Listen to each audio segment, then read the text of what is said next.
It's time for your daily dose of all things Chicago sports. This is the Daily Score. Now, here's your host, Mark Grote.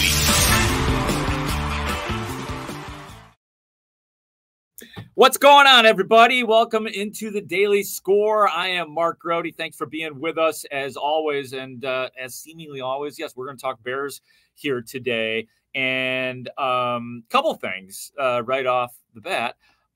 Eddie Jackson won the Good Guy Award from the media, presented every year to a player who we vote on as most accommodating to the media, and he was highly available. It is interesting to think about Eddie Jackson, though, as he's got one more year of contract. He would be making $18 million next year, but the Bears could cut him before June 1st, and they would save $12.6 million, I believe it is. So with some of the other Bears needs, a lot of people think it would be prudent to move on from Eddie Jackson, even though I know the front office likes Eddie Jackson. So nothing is set yet. But I was hosting on the Score with Gabe Ramirez and for Parkins and Spiegel, and we had Dave Wanstead on, and Wanstead had a very interesting idea, and that is to he thinks that the safety, a replacement for Eddie Jackson, might be on the roster already. So let's take a listen to Wani and what he thinks about it.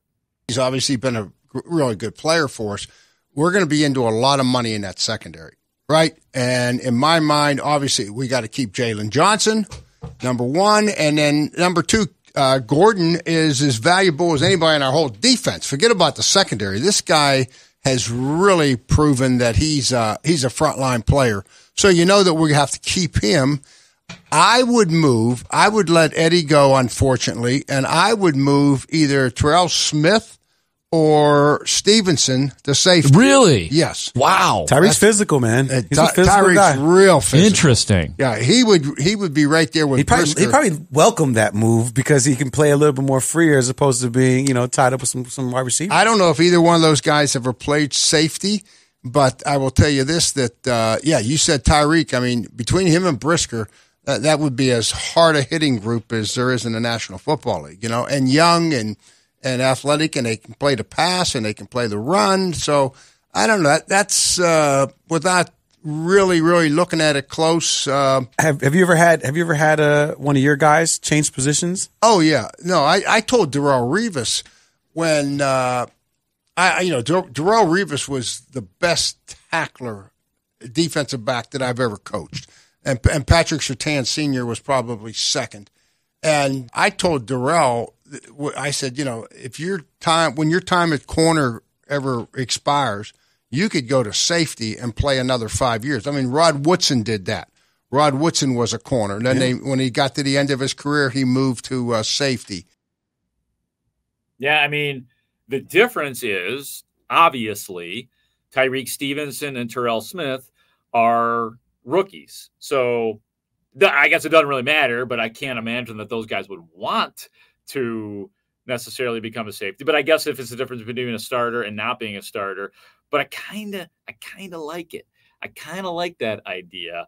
Although, look, Tyreek Stevenson, very physical and all that. I've enjoyed his development in perfect season for sure. So I don't know. I just thought that was interesting to think about that. And I don't know. I assume the Bears are going to re-sign Jalen Johnson, but if their read is that Tyreek Stevenson and Terrell Smith are good enough, then they could be your corners of the future as well. So there's a lot that still needs to happen, but I like the thinking by Dave Wanstead, and that, safety is not considered a premium position in the National Football League. Cornerback is. So that it'll be interesting to get into that more as things go on. I had another question for Dave Wanstead, and it's a question that everybody has been trying to answer and ask.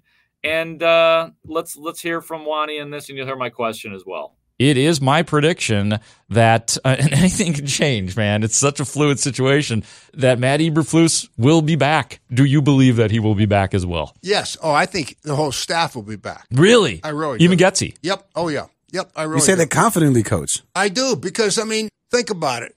I mean, and this is nothing personal. Everybody want to talk about that short yardage play. Right. I'm so sick of hearing about that. Everybody wants to, did Flus, was he questioning Getsy for the first time about the short yard? Would you want to run up? I mean, God bless Patrick and Nate Davis never practices, and Cody White here. That's not the Philadelphia center and two guards that you're going to successfully run a sneak play behind. Yeah, no, that's interesting that Wani would say that. I've told you guys that my best guess is that Matt Eberflus will return.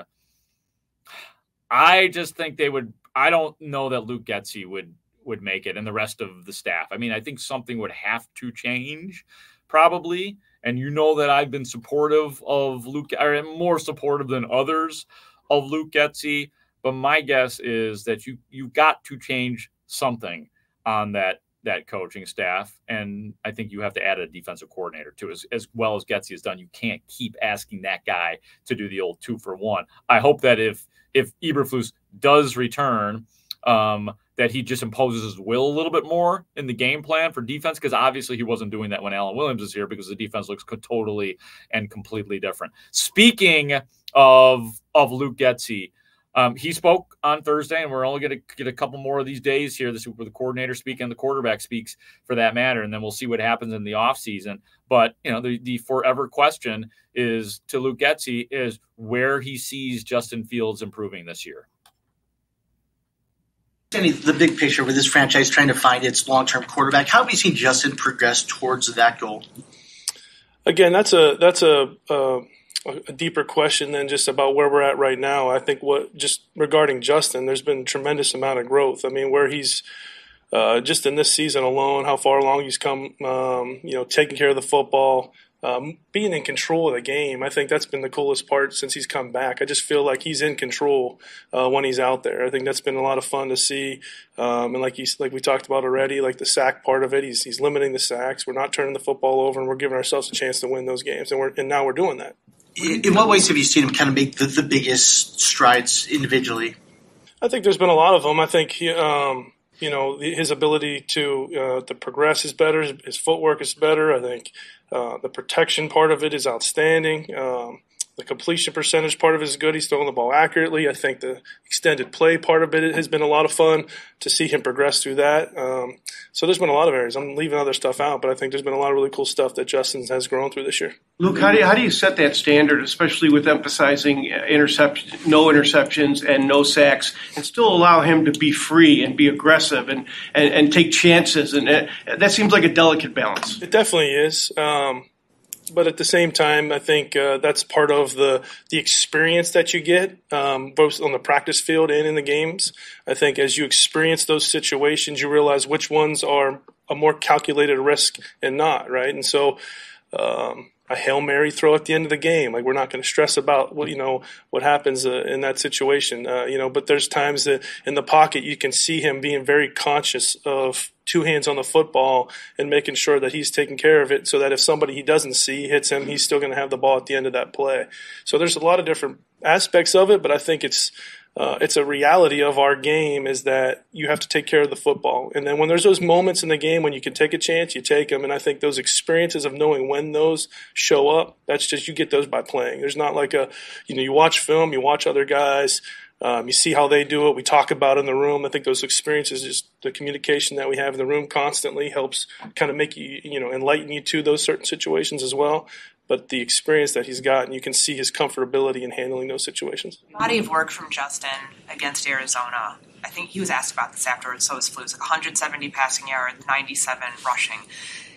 The sustainability of having a quarterback who's roughly around those figures every game versus somebody who's maybe throwing for 300 plus. How do you balance the sustainability of that and what can get you consistent wins when you know you have somebody who has that dual threat set that another quarterback might not. Yeah, I think that I think the delicate balance of it all is just like it's more about how you go get those yards, right? I mean, are you taking a pounding and getting those 97, or is it an efficient 97 and then just a hit here or there? Because there's guys that throw for 300 and take a pounding sitting in the back of the pocket. That's maybe even worse, you know. So I think part of that is all, you know, it's all part of his game, and I think the awareness part of it. I think what I get amazed by when I watch guys like Patrick Mahomes is like their just awareness of like they don't get hit because their just spatial awareness is just amazing, right? And I think that's what you see with Justin now as he continues to play and get the more experience. That all of that is just getting better and better for him so that you avoid those hits. I think Coach was joking about like his sliding or something the other day, right? Like that's part of it too, right? I mean, that's part of learning how to avoid that. No, okay, it's 1st and 10 and I can get 3 instead of like fighting for another extra 3. I don't need to do that. And so that's all part of that maturity. I like that he used the spatial awareness, you know, that's, you know, another in the same family as pocket awareness and all that. And yes, Patrick Mahomes does have that in an extraordinary way. That's something that I think Justin Fields has struggled at, but gotten better at for sure in terms of avoiding too many sacks. And, you know, this goes along to what I've been saying all year. Yes, Justin Fields has improved. Has he improved enough? Because there hasn't been the big jump. There has been, as we say, incremental improvement. Is that enough to keep Justin Fields around? And that question will be answered sometime after the next couple of games, starting this week at Soldier Field against the Atlanta Falcons and then finishing out at Lambeau Field against the Green Bay Packers. Thank you so much, as always, for listening to the Daily Score. Like I said in the beginning, we appreciate it. We hope you subscribe and give us your feedback as always. For Ray Diaz, the executive producer, I'm Mark Grote for the Daily Score, and I will talk to you tomorrow.